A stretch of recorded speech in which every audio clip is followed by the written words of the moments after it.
नमो बुद्धाय। जय भीम साथियों, मैं प्रदीप बौद्ध।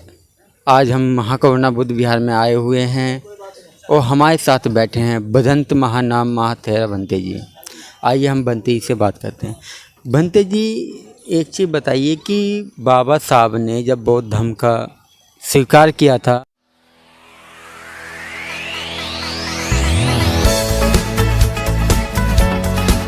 प्रदीप जी, बाबा साहब डॉक्टर बी आर अम्बेडकर ने जब बौद्ध धर्म स्वीकार किया, इतना बड़ा सैलाब था नागपुर के अंदर।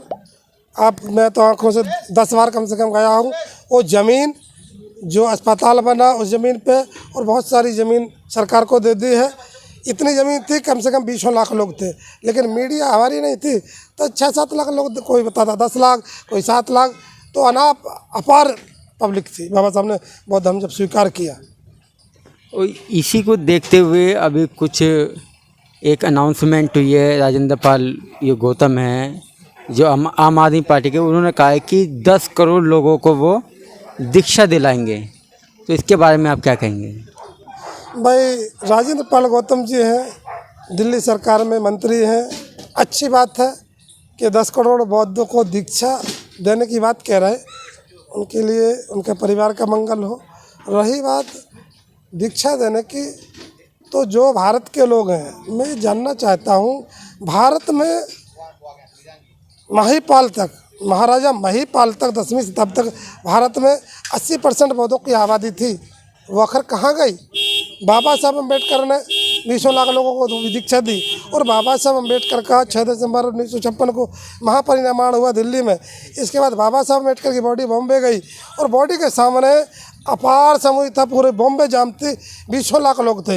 विश्व में रिकॉर्ड है, आज दिन तक जितने बाबा साहब की बॉडी के सामने लोग थे उतने किसी के सामने नहीं हुए। उन सबने बौद्ध धर्म की बाबा साहब की बॉडी के सामने दीक्षा ली।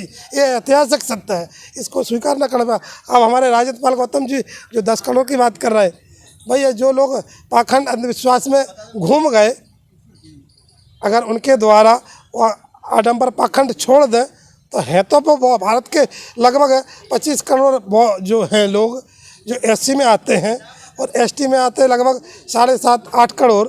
तो ये सारे के सारे पुराने बौद्ध हैं, क्योंकि उनको सताया गया, इनका कर्म गंदा कर दिएगा। तो इनकी जो 1160 जातियाँ लगभग एससी की हैं और लगभग 750 जाते एसटी की हैं, सारे बौद्ध हैं। इनके यहाँ कम लोगों के यहाँ आडंबर पाखंड है, तो वो सारे लोग पाखंड छोड़ देंगे और तथागत बुद्ध के मार्ग पर चल देंगे।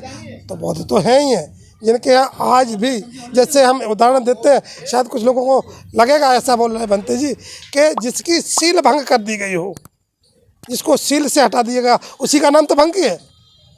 भंगी माने जिसका सील भंग कर दिया गया हो, जो तिरस्कृत किया गया हो, उसी का नाम भंगी रखा गया। लेकिन वो सीलवान लोग थे, हटे नहीं, डटे रहे, कोई भी कर्म, लेकिन हम मार्ग पर चले। तो आज भी देश में बौद्ध धर्म पद चिन्हों पर, आप तिरंगा को देख लीजिए, चक्र है उसमें, और विश्व का कहीं का कोई राष्ट्राध्यक्ष आता तो हमारे मोदी जी हो, योगी जी हो, कृष्ण राम को नहीं देते, बुद्ध की मूर्ति देते हैं, क्योंकि बुद्ध का देश है और पहले भी था, आज भी है।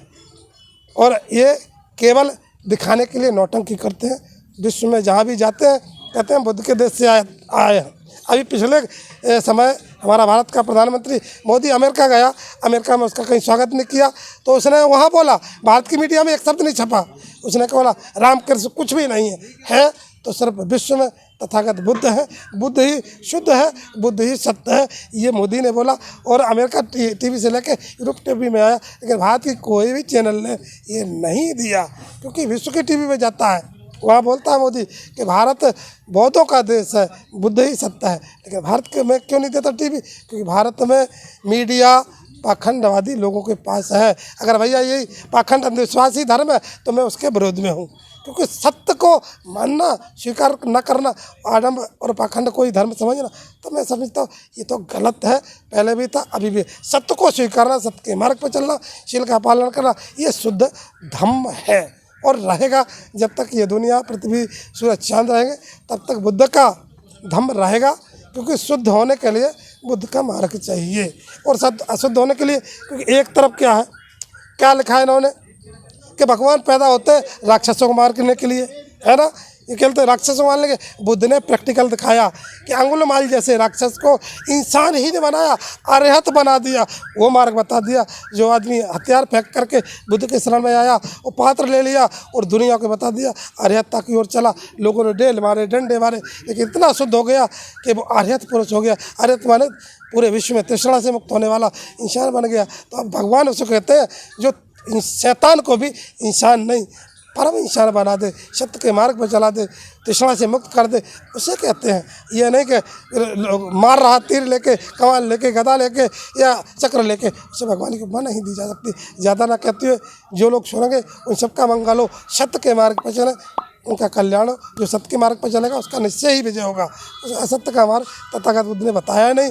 वही मार्ग बाबा साहब या फुले साहू, अम्बेडकर या जितने भी भारत में पेरे रामा स्वामी जैसे लोग रहे, सत्य को स्वीकार किया और असत्य को उन्होंने जला दिया। यही बुद्ध की वाणी है, ज़्यादा कहने की कोई ज़रूरत नहीं है।